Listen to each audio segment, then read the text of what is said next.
Et salut tout le monde. Et oui, pas de nouvelles depuis un bon moment. C'est parce que je suis très tranquillement installé à la marina de La Gomera, Saint-Sébastien de La Gomera, la seule marina de l'île, très sympa. Je vous fais un petit tour d'horizon. Là, on a la ville derrière où je vais aller dans quelques instants. La montagne un peu plus haut là-haut. Et bien sûr les pontons avec Matoota posé très tranquillement et des petits quais de pêcheurs que vous voyez derrière moi. Une marina vraiment sympa, vraiment tranquille. L'île est super tranquille, il n'y a vraiment rien à dire là-dessus. C'est très très calme. Le samedi, le dimanche, on a tous les gens qui reviennent de Tenerife, je pense des gens qui habitent ici ou qui sont originaires d'ici plutôt, et qui reviennent de Tenerife avec les ferries qui sont nombreux, mais qui sont là-bas dans l'avant-port, donc en fait on les voit pas et ils nous gênent pas. Et ces gens reviennent passer du bon temps parce qu'à La Gomera, on passe du bon temps. Alors nous voilà en balade à Saint-Sébastien de La Gomera. J'ai fait 20 mètres à la sortie du port et je me retrouve le long de la grande plage que vous voyez derrière moi, grande plage de sable noir, avec tout là-haut, tout de suite, la montagne. Alors là on est du côté plutôt désertique de l'île puisqu'on est au sud, c'est une constante. Aux Canaries, le sud des îles reçoit très peu d'eau et donc souvent c'est assez désertique. Par contre la côte au vent des îles, souvent au nord bien sûr, puisque les alizés viennent du nord-est, viennent du Portugal, la côte est souvent très humide. Et donc là à La Gomera c'est flagrant, on a vraiment une côte au vent qui est complètement genre amazonienne. On passe du désert, on passe un virage et on se retrouve dans une forêt amazonienne. C'est complètement fou. On est obligé de mettre les essuie-glaces alors que 5 minutes avant on était au milieu des cactus. Mais c'est ça qui fait un peu le charme aussi de cette île très tranquille. Voilà.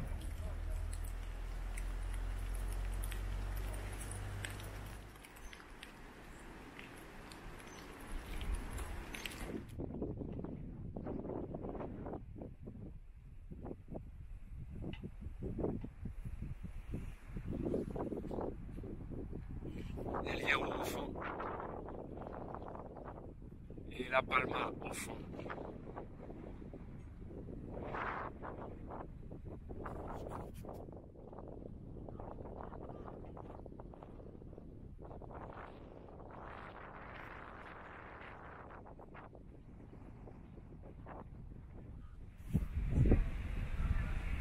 Alors c'est la baie, là où ils ont construit le port, c'est la baie où aurait mouillé Christophe Colomb avant de partir pour sa traversée, parce qu'il s'est arrêté assez souvent, puisqu'il a fait plusieurs traversées vers les Amériques. Donc une petite ville très agréable. Vous voyez que la plage est bondée. Les collines tout de suite, là derrière la capitale de l'île, qui est en fait un gros village on va dire.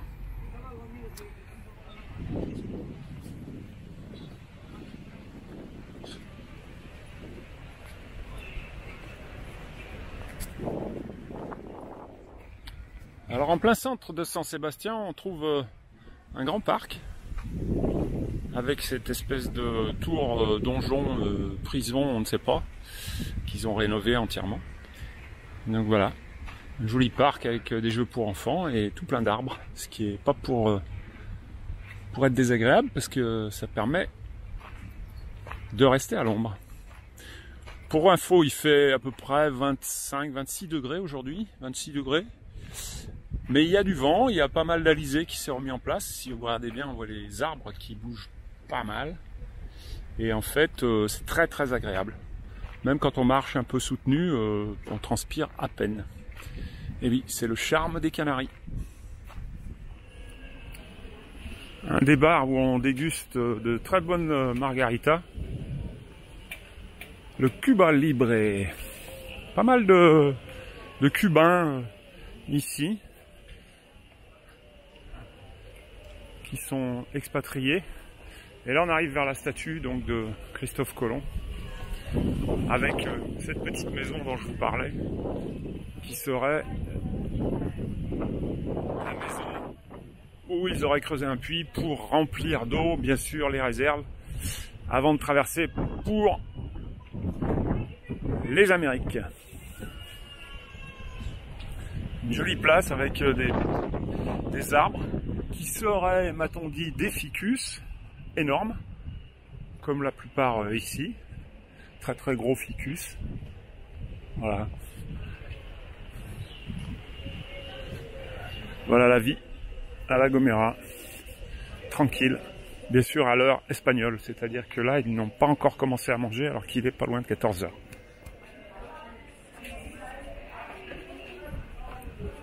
Les jolies petites maisons en couleur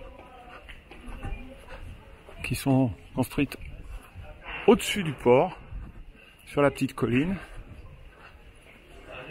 Et des rues avec les plus vieilles maisons de Saint-Sébastien, puisque on est en bas là du port, et ce sont les vieilles maisons qui datent donc de l'époque d'avant Christophe Colomb, bien sûr, puisqu'il est passé par ici. Tiens, je vais aller chez le coiffeur peut-être.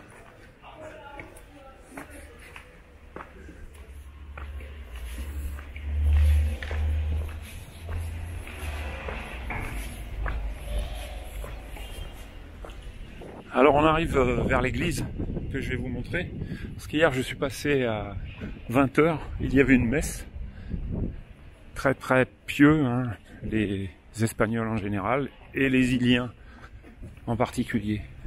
Voilà l'église un peu massive, comme souvent.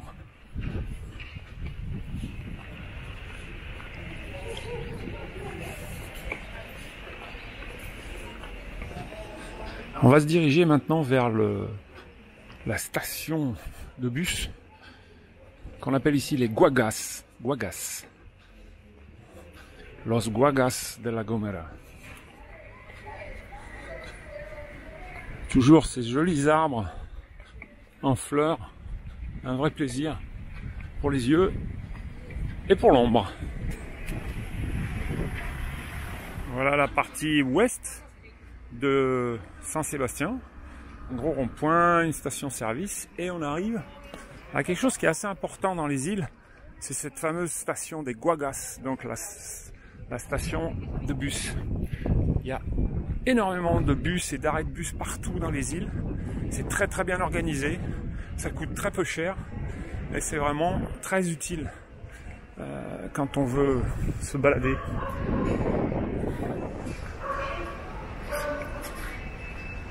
On voit au loin les montagnes, ça c'est la route qui s'en va d'un côté de l'île au nord en l'occurrence, et on voit les nuages qui accrochent les sommets, donc on arrive à la côte au vent là-bas, c'est-à-dire la côte qui est souvent accrochée dans les nuages, et c'est là où on a cette fameuse forêt que j'ai appelée tout à l'heure amazonienne, parce que c'est vraiment exubérant de plantes, de fougères, les troncs d'arbres sont complètement mousseux, alors qu'ici, vous voyez, si je vous fais un petit passage, c'est complètement désertique.